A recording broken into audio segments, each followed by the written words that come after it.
Jasmine Cacho, bringing you today's burning issues and the hottest news here on News Force. Here are today's headlines.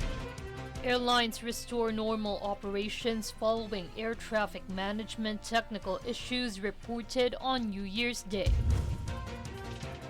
NTC reports over 11.2 million registered SIM cards. First oil price hike of 2023 greets motorists.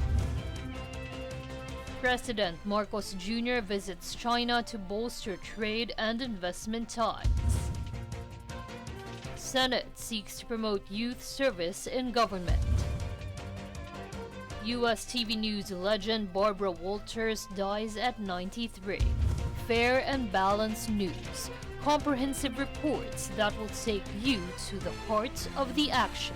This is News Force.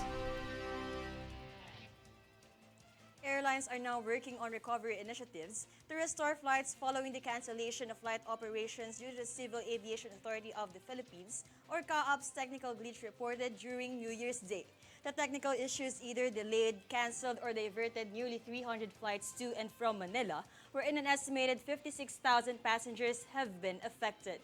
Meanwhile, the CAAP assured they are working on addressing the technical issue reported and pledged to keep the affected passengers and the public updated on any progress of the recovery. In a related news, the Civil Aviation Authority of the Philippines, or CAAP, hopes that the government will release the requested budget for upgrading Ninoy Aquino International Airport, or NAIA system.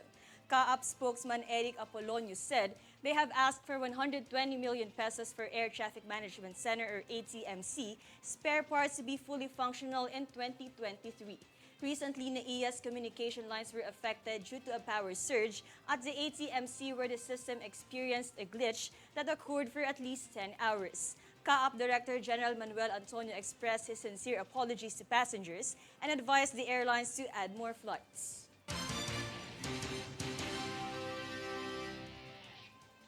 Meantime, the Department of Health, or DOH, reported 74 more fireworks-related injuries, bringing the total to 211 for January 1 and January 2, 2023.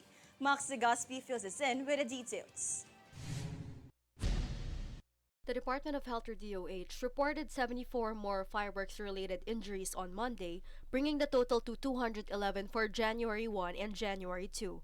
109 of the total injuries were sustained on the streets. 60 people had eye injuries, and 11 people had blast injuries that required amputation. With 102 cases, the National Capital Region had the most. Western Visayas had 25 cases, Central Luzon had 20, Ilocos had 13, Calabarzon had 11, and Bicol as well with 11 reported cases. According to the most recent case bulletin, the figure is 16% higher than the 182 cases reported during the same time period last year. The 182 cases were 30% lower than the 5-year average of 300 cases during the same period, according to the DOH. For Golden Nation Network, this is Max Legaspi. For COVID updates, the Department of Health, or DOH, recorded that the daily average COVID-19 cases declined by 39% from December 26 to January 1. DOH reported that the latest case bulletin showed 3,458 new weekly infections and 164 deaths, a decrease from 5,690 cases recorded from December 19 to December 25. The DOH declared that this is the lowest total of COVID-19 cases in nearly 6 months. The recent data from DOH showed that there are a total of 12,660 active COVID-19 infections as of January 1, and a total of 21,169,446 have received booster shots from the fully vaccinated population.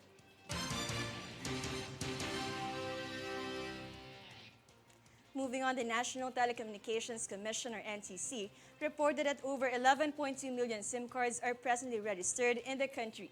Based on the data, Dito Telecommunity has 1,017,012 registered SIM cards, Globe Telecom with 5,030,649, and Smart Communications with 5,172,061. The SIM registration started on December 27, 2022, where existing users are given 180 days to register their SIM card to avoid deactivation, while new ones are required to register first to be in use. In other developments, the Department of Agriculture, or DA, is expecting prices of onions to decrease by mid-January amid efforts to normalize supply and the anticipated harvest season. The price of onions increased up to 700 pesos per kilo in some public markets in Metro Manila in the last week of 2022. Currently, the department eyes for a ceiling price of 200 pesos per kilo by the middle of January as the harvest season begins, noting that if the supply augments by March and April, the public can expect even lower prices.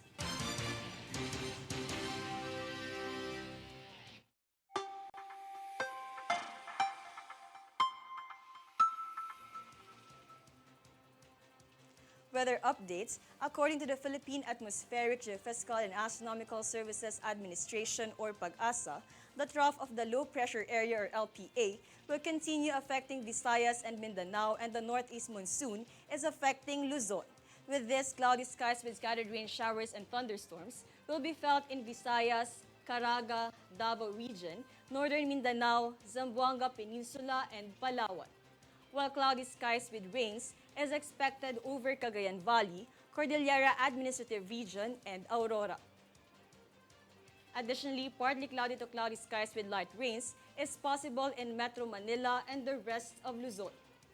And partly cloudy to cloudy skies with isolated rain showers or thunderstorms will be seen in the rest of Mindanao.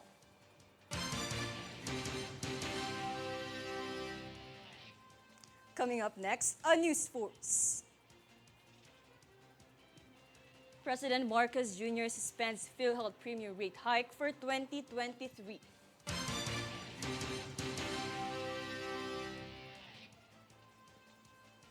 Commuters express dismay amidst end of free rides for EDSA carousel.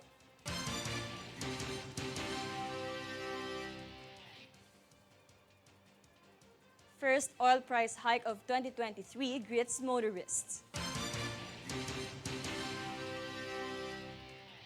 Stay tuned for more stories and reports when News Force returns.